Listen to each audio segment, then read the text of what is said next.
بسم اللہ الرحمن الرحیم۔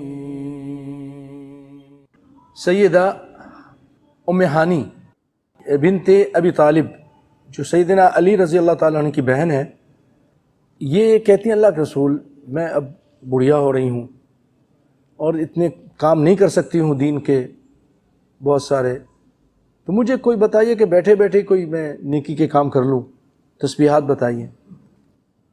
آپ نے فرمایا سبح اللہ 100 تسبیحہ، تم 100 تسبیح کہنا، سبحان اللہ سبحان اللہ سبحان اللہ، فإنها تعدل لك 100 رقبہ تعتقیها من ولد اسماعیل، یہ 100 تسبیح ایسی ہوگی جیسا کہ 100 گردن آپ نے آزاد کی ہے اسماعیل علیہ السلام کی اولاد میں سے، جو ایک نفیس اور قیمتی چیز ہے۔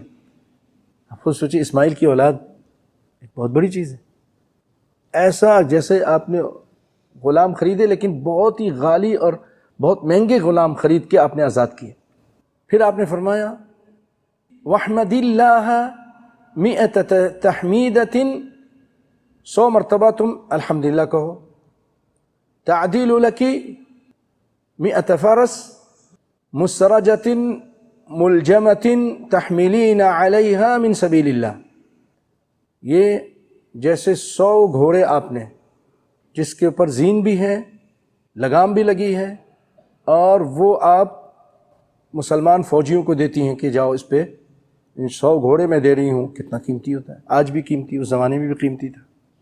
اللہ نے اس کی قسم بھی کھائی والعادیات ضبحا فالموریات قدحا، تو 100 گھوڑے آپ نے دیے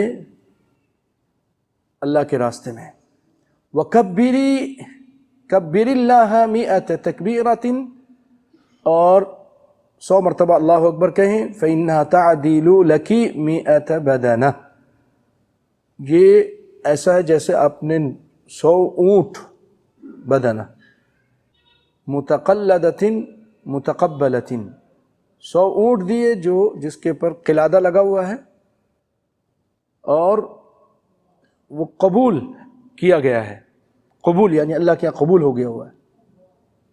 حج میں جو لے کے جاتے ہیں جیسے کوئی قبول اونٹ کا آپ کو اجر ملے گا، اس طرح وہ اجر ملے گا آپ کو۔ ایک ہے نا میں قربانی کر رہی ہیں، نیت صحیح نہیں تھی، اللہ نہ کرے کسی نے کی نیت صحیح نہیں تھی، نہیں قبول ہوا۔ ایک آدمی نے قربانی کی نیت اچھی تھی، وہ قبول ہوا نا، جیسے کسی نے 100 اونٹ قربان کیے اچھی نیت کے ساتھ، جیسے وہ قبول ہوئے، تم تسبیح کرو تم کو وہ قبول ہونے والا اجر ملے گا۔ وَحَلِّلِ اللَّهَ 100 تحلیلۃ، اور لا الہ الا اللہ کہنا، صرف لا الہ الا اللہ۔ ایک ہے لا الہ الا اللہ وحدہ لا شریک لہ لہ الملک ولہ الحمد وهو علی کل شیء قدیر، بہت بڑی تسبیح ہے وہ نہیں، صرف آپ لا الہ الا اللہ کہیں گے 100 مرتبہ۔ تو قال ابن خلف احسبہ قال تملأ ما بین السماء والارض، یعنی آسمان و زمین نیکیوں سے بھر جائیں گے۔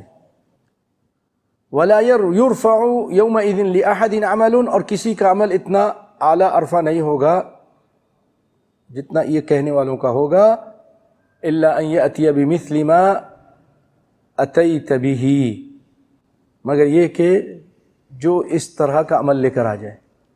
تو آپ نے کیا کرنا ہے بھائیو؟ 10 منٹ لگیں گے شاید، سبحان اللہ والحمد للہ ولا الہ الا اللہ اللہ اکبر 100 مرتبہ پڑھ لیں، کتنا اجر ہے۔ 100 غلام آزاد، 100 گھوڑے دے دیے، 100 اونٹ دے دیے، اور اس کے بعد آسمان و زمین نیکی سے۔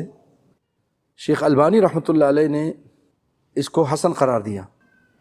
آپ صلی اللہ علیہ وسلم فرماتے ہیں کہ من قال سبحان اللہ والحمد للہ ولا الہ الا اللہ واللہ اکبر غرس اللہ بکل واحدۃ منہم شجرہ فی الجنہ، ہر ایک کلمے کے بدلے جنت میں آپ کے لیے ایک درخت لگا دیا، بو دیا جاتا ہے، بلکہ اللہ تعالیٰ لگا دیتا ہے۔ غرسہ، غرسہ نہیں، ایک روایت میں غرسہ، یہاں پر غرسہ ہے، یہ بھی صحیح روایت ہے، السلسلہ الصحیحہ کے اندر موجود ہے۔ دیکھیے دنیا کا بھی قانون ہے، آپ اگر کوئی درخت لگاتے ہیں فائدہ اٹھاتے ہیں نا، آپ نہیں اٹھاتے تو آپ کی اولاد تو اٹھاتی ہے نا۔ بیر لگا دیا تھا، آم لگا دیا تھا، آپ دنیا سے چلے گئے، بعد میں آنے والے کھا رہے ہیں۔ تو اسی طرح جب یہ درخت لگے گا تو ضرور انشاءاللہ کھائیں گے۔ ایک درخت ایسا ہوگا کہ جنت میں کئی 100 سال تک سوار چلتا رہے گا اس کا سایہ نہیں ختم ہوگا، اتنے بڑے تو درخت ہوں گے.